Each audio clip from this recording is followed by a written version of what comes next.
Hello, I'm the Nostalgia Critic. I remembered so you don't have to. Hey, did you hear what's coming out this year? Jurassic Park, again. Fantastic Four, again. Poltergeist, again.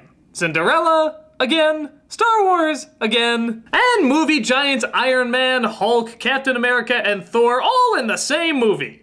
A motherfucking goddamn again. Now, big shock, I'm kind of a lover of nostalgia, but I think it's pretty clear we've gotten a little too comfortable with nothing original coming out anymore.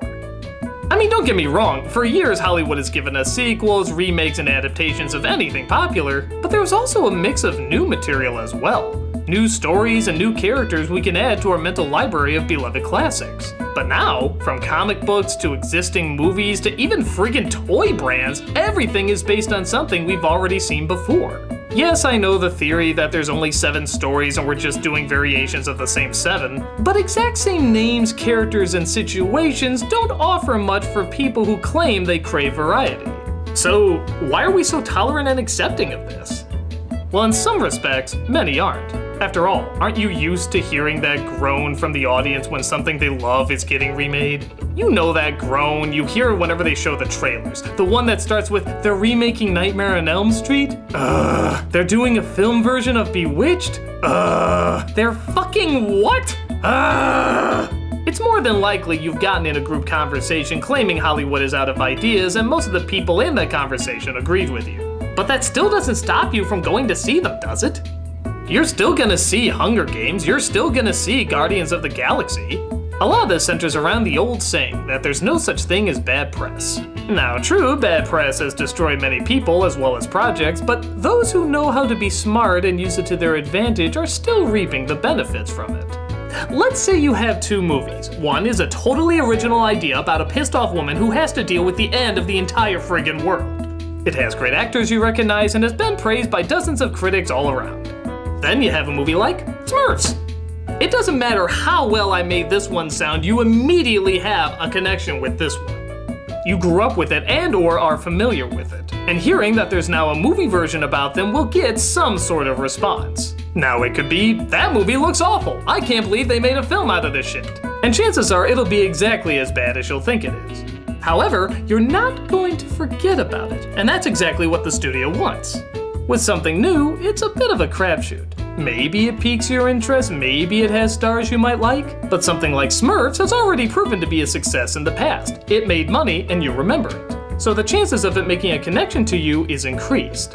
The biggest crime a movie can commit to a studio is being forgotten. Whether for being famously popular or infamously popular, they just want you to keep coming back to the product. Because of this, there's a bigger risk with original ideas. You may look at it one second and forget it the next, which means a studio has to try harder to make it memorable and sell it.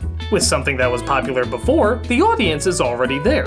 An audience that will react to the film and remember that reaction, which is a huge advantage in marketing and selling your product. So you can kind of see why there's so many of these around.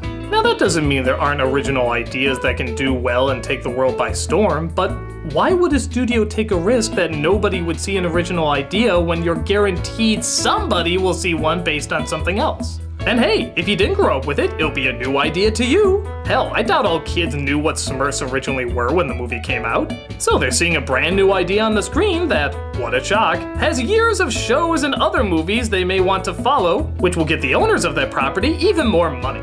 Financially, this just makes more sense. But the good news is that because these are projects that a lot of the filmmakers grew up with, they're also more likely to put more love into it. Yeah, we get our shitted out knockoffs that aren't even trying, but this year, people were upset that the Lego Movie wasn't nominated for an Oscar. Really think about that. People were angry that the Lego Movie was not nominated for Best Animated Picture. Before seeing or knowing anything about the film, would you ever think a sentence like this would be uttered? The Lego Movie? Best Animated Picture? Well, that's because the creators did their damnedest to create the best movie they could. Think about how easily this could have been a cheap marketing ploy just to sell more toys and attach any bullshit story they wanted to it. Again, the audience is there, so they didn't have to try that hard in order to make a profit. But through clever writing, imaginative ideas, and great directing, we got a film that people were shocked didn't win an Academy Award. And this is mostly because the makers of the film absolutely loved Legos. They did have a connection with it. They did remember the feeling it gave them when they were younger. And thankfully, they were talented enough to convey that connection to the audiences they showed it to. Same thing can be said for the slew of great Marvel movies coming out. So many people grew up with these characters, and chances are the filmmakers were just as big of fans as well. Because of this, they put even more time and effort into making their product as good as possible. Because if they fail, they're not just letting themselves down, they're letting Captain America down. They're letting their childhood heroes down, and yours as well. When somebody has that love and connection to a work of fiction, chances are they're going to bring a lot more passion to that product than something that can either sink or float.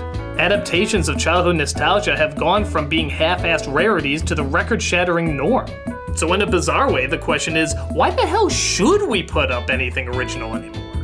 There's no guarantee, it's a big risk, and there's nothing from the past that we can connect to. Well, those are the exact reasons why we should. Because there's no guarantee, it's a big risk, and there's nothing from the past we can connect to. It's all entirely new.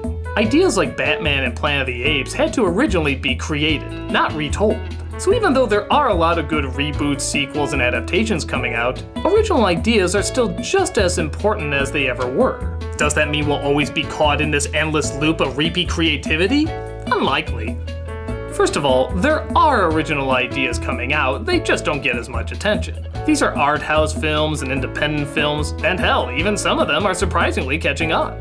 Second, if there's anything our society has shown us is that we get bored very easily. And when we get tired of something, we stop watching it. And when we stop watching it, Hollywood has to think of other ideas. And trust me, that will happen. Remember when TV used to suck for a while? I mean, like, really suck? The reality show craze was everywhere and soon more and more people were giving up their cable. But now, thanks to other avenues like HBO and Netflix streaming, TV shows discovered that they have to try harder in order to keep up. And by God, there's a shitload of good shows now. Suddenly most people went from getting rid of their cable to suddenly realizing that they have like a dozen shows they simply can't miss. We will get tired of seeing adaptation after adaptation, but again, we should probably be grateful the adaptations were as good as they are. For years, Greek mythology retold over and over the countless tales of Hercules, Apollo, and so forth. And yes, while their stories are still being told today, they obviously don't take up the majority of what we see. New ideas came in and broke the mold.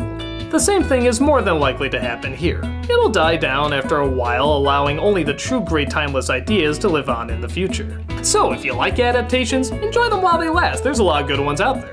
And if you're looking for something more original, check out some of the films that aren't getting as much attention. Or take comfort in the fact that this is all a phase that will eventually run its course. One of the great things about the technological boom is that it has opened up communication beyond what we could ever have expected. And because of that, more and more voices can share even more varieties of stories. Whether classics from the past or new ideas from the future, good entertainment will always find a way to give us a new spin. I'm a nostalgia critic guy, remember, so you don't have to.